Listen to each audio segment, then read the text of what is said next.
Hi, welcome to Dr. Brainwaves. This is Dr. Susan Raschal, and I'm Dr. Rena Azar. Today, Dr. Raschal is going to talk about stinging insects. And I'm going to tell just a brief story about stinging insects. So I think everybody has had some experience with yellow jackets, maybe not, but this is one that's very memorable for me. I horseback ride. I've been riding with a friend of mine who has an allergy to stinging insects, and so she carries around an Epipen. More specifically, I carry the Epipen around because if anything happens where you get stung on a horse, your horse is gone and you are on the ground, so the Epipen has to be with me. I have carried this Epipen around with me for years, horseback riding with her. Hopefully not the same Epipen because they expire. No, good point. Nope, she's a goody two-shoe and she keeps it updated. So one day, probably 6 or 7 years into our frequent horseback riding together, we get stung, we get attacked by yellow jackets, and predictably she falls off her horse. Now, mind you, I have carried this Epipen around on me for years. We have literally turned around and gone back from horseback riding on numerous occasions because I didn't have the Epipen on me. So, and I've had to figure out where to put it on my horse, in my shirt, in my pocket, in my saddle. Been a big hassle. So she falls off the ground and I hear her wailing on the other side of the woods saying, "I've been stung." So I'm running with the Epipen, all ready to go, ready to attack her leg with the Epipen. And I get there and she says, "No, I don't want to have a shot. I'm not going to have a shot." I said, "Oh, yes, you are. I have carried this around me for years." And she got the shot. So that is my experience with Hopefully she went to the emergency room right after that. But what Dr. Azar is referring to, Epipen, is that life-saving medicine that we give people if they have a life-threatening reaction. So when we refer to stinging insects, we're referring to yellow jackets, bumblebees, honeybees, hornets, white-faced hornets and yellow hornets, and fire ants. But we are not going to be talking about fire ants today. We do have a video on fire ants that is particularly entertaining, so check that out. But meanwhile, we're going to be talking about stinging insects. We're going to start with a bumblebee. Bumblebees tend not to be very aggressive. They're very docile, and they are very small, and you can recognize them. Some people say that they defy physics because their body is such that they should not be able to fly, and which is kind of amazing. I think it's one of those little God winks because they can fly, and they do fly. But the other thing that's interesting about bumblebees is that they are a very they have a network. In fact, all the stinging insects have networks of workers and bees, queen bees, and the workers and the foragers, and all the stinging insects have similar foundation or networking within their nest. The next one I'm going to briefly talk about are honeybees. And honeybees are very interesting on multiple levels. And one of the things that you will note about honeybees as well as bumblebees is that when they sting, they have a barbed stinger. And so it's kind of like if any of you have ever been fishing and a hook goes into a fish, it's sometimes you don't want to just pull it out because you're going to pull everything with it, all the meat and everything that you've got that's hooked into the fish. The same thing happens with this, except that it eviscerates the stinging insect, which means that the barb will stay in there, and when you pull that honeybee or that bumblebee off of you, the internal organs are still attached to the barb, so they die. So one sting and they die because it eviscerates them or removes all of their internal organs or most of their internal organs. Another interesting one, oh, here, show this picture. This is a honeybee, and this is their nest over here, but here you can see, if you've ever seen combs, honeycombs, they are surrounding the honeycombs, and this is quite a group of honeybees. Now, the next one is going to be hornets, and hornets are, well, I should mention that honeybees usually and bumblebees usually are off the ground. They stay away. Sometimes you can find them in logs on the ground, but they usually tend to nest in hollow areas. The next one is going to be yellow jackets, hornets rather, and hornets usually are yellow-faced hornets or white hornets, and they have a very distinctive face.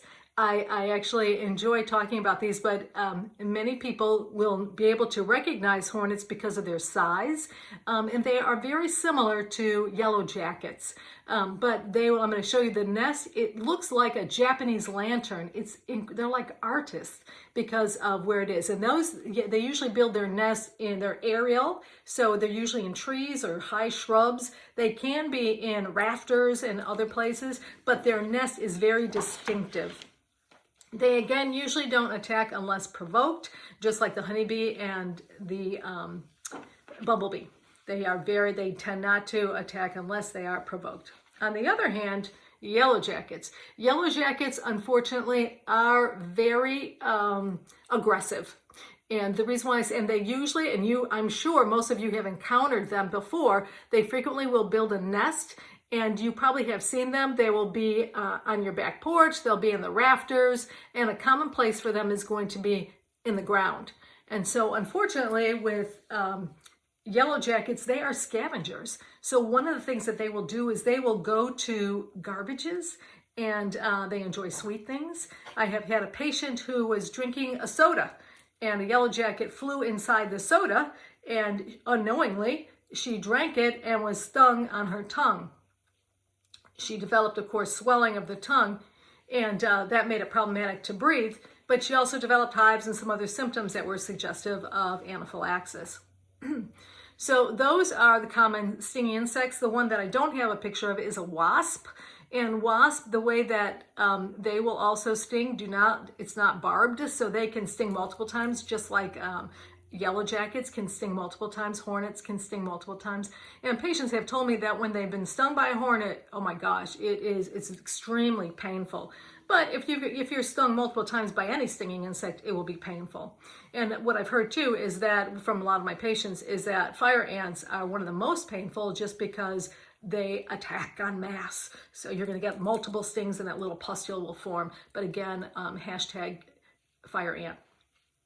But what's interesting too is, how do you know if you have a life-threatening reaction to a stinging insect or if it's just a large local reaction? Because patients will tell me frequently that when they were stung, their arm swelled huge, 2 times its size or 3 times its size. But that does not suggest that a person has a life-threatening reaction. That would still be considered a large local reaction if they don't have any other symptoms. So usually we describe it as a person having 2 systems involved. So if a person has swelling on their arm and they can't breathe, there are 2 systems. The cutaneous, or the skin, is the largest organ in the body, so that's affected, and then their lungs.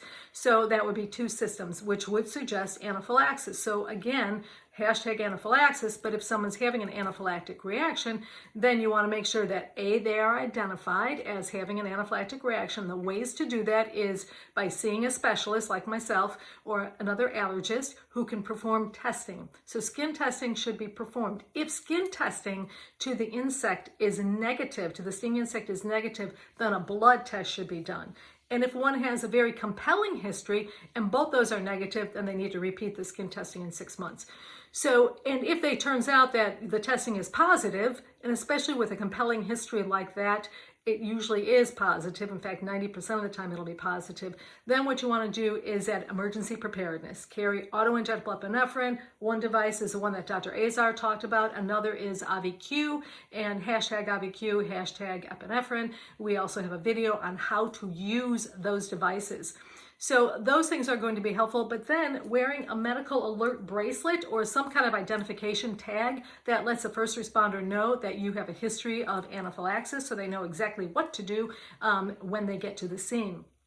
And then the third thing is to explain to all family members, friends, how to use it. And Dr. Azar has a very good friend, as she just related her story about, who had an anaphylactic reaction, and she knew exactly what to do, and she was holding it for that unlikely time that she experienced the reaction, and she reacted immediately and appropriately. Yes, and then the fourth component is not only identifying what allergy you have and getting the medication, making people around you aware, but the fourth one is you've got to make sure the patient takes the medicine. Honestly, I have had many patients that when push comes to shove, they're going, oh my gosh, no, I don't want to get that. I don't want to get that.